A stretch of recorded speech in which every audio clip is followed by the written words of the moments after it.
Welcome to the mundane universe, where we explore the lives of ordinary people in extraordinary worlds.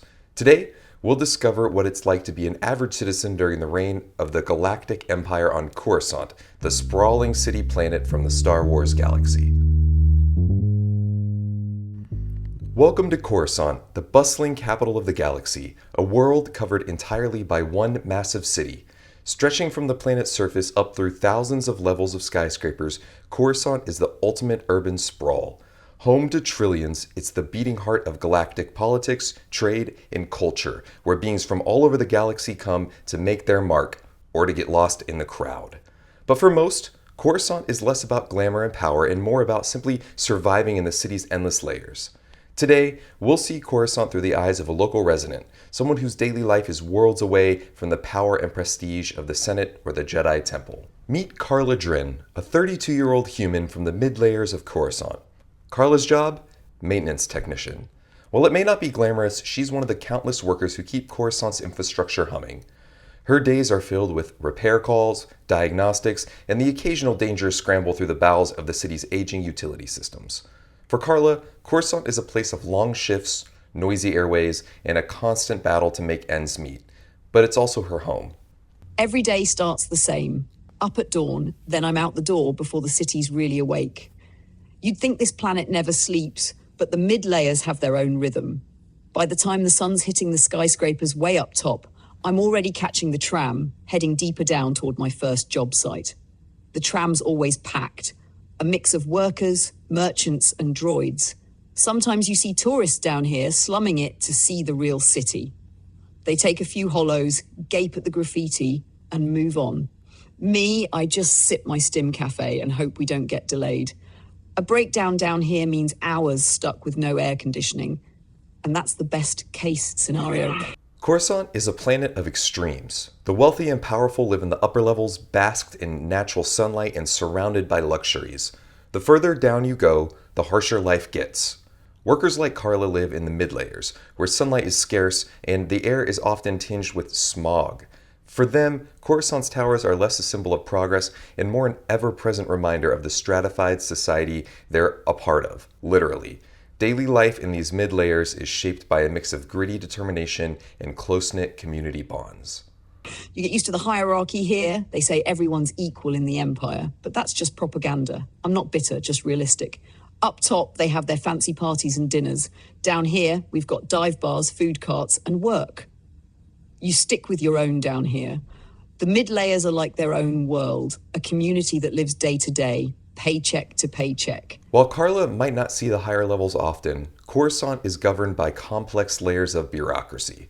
The Empire keeps a tight grip on the city's security, with stormtroopers frequently patrolling key areas, particularly around transportation hubs and government buildings. For most residents, the Empire is a distant, impersonal presence, more focused on order and control than on their well-being. Despite that, Coruscant is also full of rebellion and resistance, though often hidden from sight. You look at the layers of this city and you see more than just buildings stacked on top of each other. You see a system, a hierarchy. The top layers, that's where the elites live, with their big windows and artificial skies. They've got the credits, the influence. Down here in the mid layers, it's different. We're the backbone, like the ones who keep everything running. People like me make sure the air flows, the lights stay on, and the trains don't stop moving. But you go even deeper, and it's like a different world. The lower levels are dark, crowded, and forgotten. A lot of folks up top don't even think about them, out of sight, out of mind. But the truth is, every layer relies on the one below it. That's the thing about this place. It's a giant machine, and like any machine, it works because of all its parts.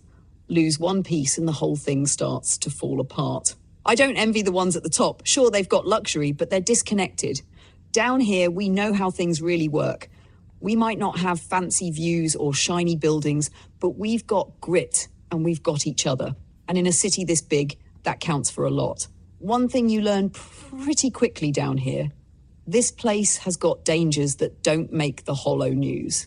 You've got your usual crime, smugglers, pickpockets, the odd blaster fight in an alleyway.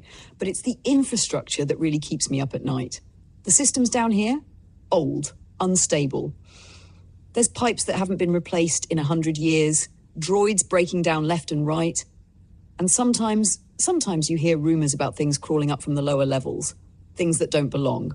I try not to think about it.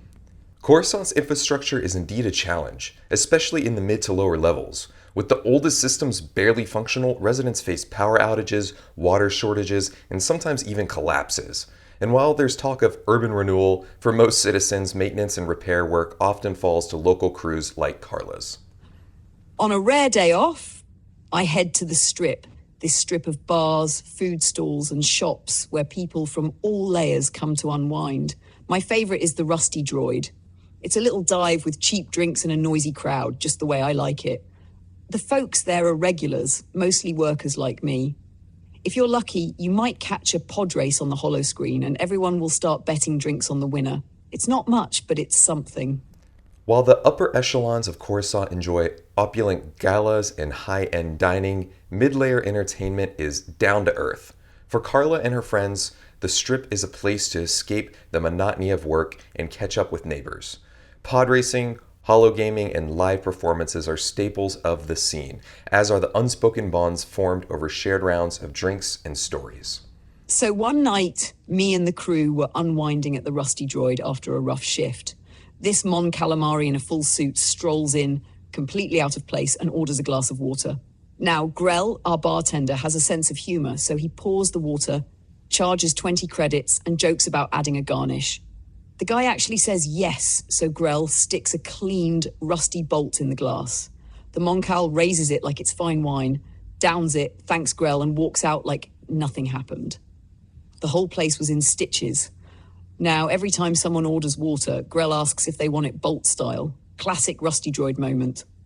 I don't have big dreams. For me, it's about getting through the day, doing my job, keeping things running for the folks who actually use the tramways and live down here. Maybe one day I'll save up enough to get a place higher up. Maybe not. But this is my home, and there's nowhere else I'd rather be. The Empire? The Senate? They can keep their fancy towers. Down here, we look after our own. Carla's story is one of countless lives lived in the shadows of Coruscant's skyscrapers. While power and prestige play out far above, the heart of Coruscant beats in its mid and lower levels. Life here is one of endurance, of community bonds forged through shared struggle, and of gritty resilience that keeps this city-planet thriving. It's not a life of luxury or adventure, but for many like Carla, it's home. Thanks for joining us on Coruscant today. If you enjoyed this video, give it a thumbs up and subscribe if you want to see more from the mundane universe, and share your thoughts or questions in the comments. See you next time as we continue to explore more extraordinary worlds. Note, this video is a fan-made exploration of the Star Wars universe and is not affiliated with or endorsed by Lucasfilm or Disney. All rights to Star Wars are owned by Lucasfilm and Disney. Additionally, some visuals in this video were created using AI tools. Any resemblances are purely unintentional.